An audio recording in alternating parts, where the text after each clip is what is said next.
The first... It gets better. It gets better. It gets better. One of the reasons why I was different, not the only one, was that I was gay in a world that was either closeted or straight.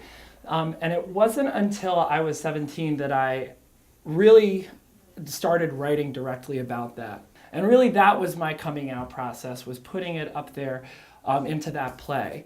I didn't show that play to anybody at school, but I did submit it to the Philadelphia Young Playwrights Festival, and a few months later it was selected as a winner. And it was the first play of mine that was ever produced by any company, organization. So I urge you, kid, teenager, adult, it can be really scary to come out.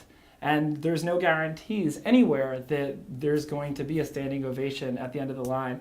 But you can start by writing. You can start by at least coming out to yourself through words, by expressing yourself. Be it with the warmth, be it with teenage hate poetry, be it with rage and revenge and anger, all of that is justified in your writing. And if you do that, even for a second, even for that 1 second when you press that pen to the paper, it's going to get better. And it will continue to get better. Here are some other stories of how writing has helped in the coming out process.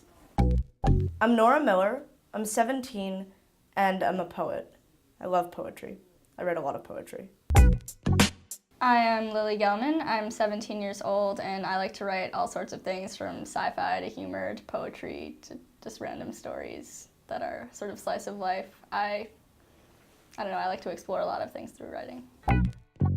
My name's Rachel, I'm 17, and I write a lot of memoirs and personal essays. I journal all the time, and I'm also really into spoken word poetry, so I write a lot of that as well and listen to a lot of it. The first poem I ever wrote was in the 2nd grade, and they told us what a haiku was, and I was really excited about it because it meant that it was short and I didn't have to do that much work, but I soon realized that I would want to write poetry a lot all the time. But it was called Firefly, and it went like, a glimpse of small light. Then it scurries far away. Goodbye, it was nice. The first story I wrote with Writopia was actually called Rainbow People. It had nothing to do with queerness at all. It was a sci-fi, post-apocalyptic kind of story.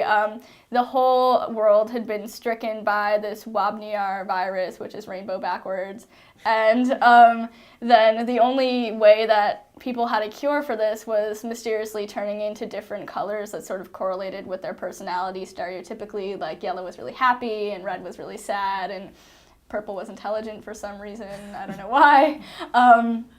And they just had to sort of work together and get past their differences, which is actually kind of a queer sort of narrative of bridging differences. But yeah, they were just rainbow people who represented all of the different colors of the rainbow, and then later, now it makes sense. I don't remember the first thing I wrote, but I definitely remember the first novel that I completed when I was 8 years old. I was really obsessed with the book My Side of the Mountain, where the character goes and lives in the Catskills and has like a trained falcon. I just thought it was the coolest thing ever. So I basically wrote that story with a female protagonist who was kind of like me. It was called Geminine's Journal. I still have it somewhere, but yeah. Coming out, writing was really important to me, especially coming out to myself, because I think a lot of denial shows up in my writing, especially, I've always kept journals, and I was reading this one from when I was 12, and I was trying to convince myself I didn't have a crush on somebody, which I did, and I was like, am I maybe bi? No, and then I crossed it out like a gajillion times, and the only way I can still see it on the page is if I hold it up to the light, and I sort of read through it. But that's important, getting that out onto the paper, it's important. Putting all that denial and all that fear and all that sort of self-hate, it's a really important part of getting that out of you. For the first year or so, I really did keep it to myself a lot, which means I was writing about it, but I was writing it like in my journal, like in a very like personal context, like not not the kind of like presentable kind of thing that I would write, like a personal essay or a memoir, like knowing that other people would read it. There's a big difference between like what I write for myself and what I might write still myself, but like for others to look at. And that was like kind of a big issue to me because I always felt like being gay was somehow like not presentable, like not something that people wanted to hear about or that I could talk about. So as I became like more comfortable like writing about it to myself, like I eventually, it eventually started coming out in like poetry, and just kind of as side notes in things I would write about my family, not as the subject of the piece yet, but just, you know, I would mention it, and showing that to people and having them be okay with that was really great for me.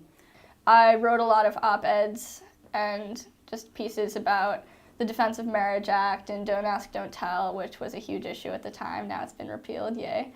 And just a lot of stuff finding out about the about ENDA, the Employee Non-Discrimination Act, and how in 37 states you can be fired for being trans, 29 for being gay, and just basically paying a lot of attention to the inequities in society. And I look back at the stories that I've written, especially here at Writopia, and I have a lot of queer characters. Before I even came out as bi, I wrote this one really long story about a girl who was a lesbian. And my goal when writing this story was basically to prove that it wasn't a big deal, and that most books sort of relating to LGBTQ youth are all about, them being queer. And it's usually this whole thing like they figure out they're gay, and then it's this like huge freaking drama, where they're like, oh my God, I'm gay, and then they get disowned and kicked out and kicked off the football team and are homeless, and then finally are accepted by their family and start a GSA in their school, and that's sort of the archetype. And so I feel that trying to sort of break that archetype was something really important for me, is just like, here's a person and they happen to be queer. Because to identify myself as queer, I didn't want it to be what defined me, I'm Nora and I'm a poet and I like to read. And yeah, I happen to be gay, but that's not the defining thing about me that makes me myself. And I think that writing about other characters who, just go through regular life shit, and they're gay, it makes it so much easier for me to accept myself and to say, hey, it's not a big deal.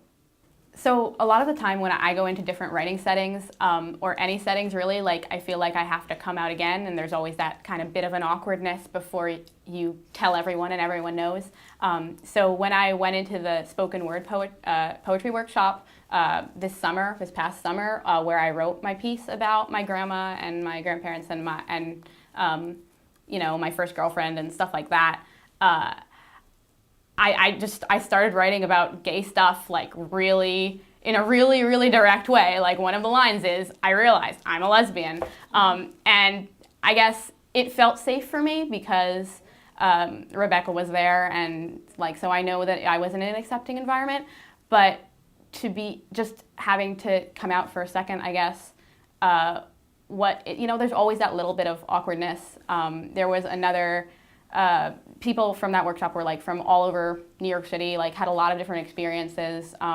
There was one guy that I knew was like devout Christian, and that was really important to him, and maybe had come from a different, like, had different views on homosexuality. But in the end, I shouldn't have worried, because he, I don't know, like when I was performing the poem, he laughed, he thought it was sweet, like he was like, I can't stop smiling, and it just ended up being another positive experience. I feel way too lucky. When you write about it and when you address these issues instead of sort of skirting over them, it gets better because you're getting it out there, You're typing up these words and you're printing them out and you're showing people and you're spreading something, And I think kind of acknowledgement of the fact that these are real things that teenagers go through is just, it's vital for it to continue to get better. And at Writopia, I've worked with thousands of teens, and dozens of whom have been struggling with their identity and processing it and exploring it in all different ways, and mostly through their writing. And it has been an incredible honor to witness their process and to watch them transform and find their own sense of empowerment through their writing experience. I am for sure not the only teacher in America who feels this way. There are grown-ups in every single state and every single city across the country who are so moved to hear what real young people are going through and to help them through the process. It's just a matter of finding where they are. If you're having a hard time, write about it. It gets better.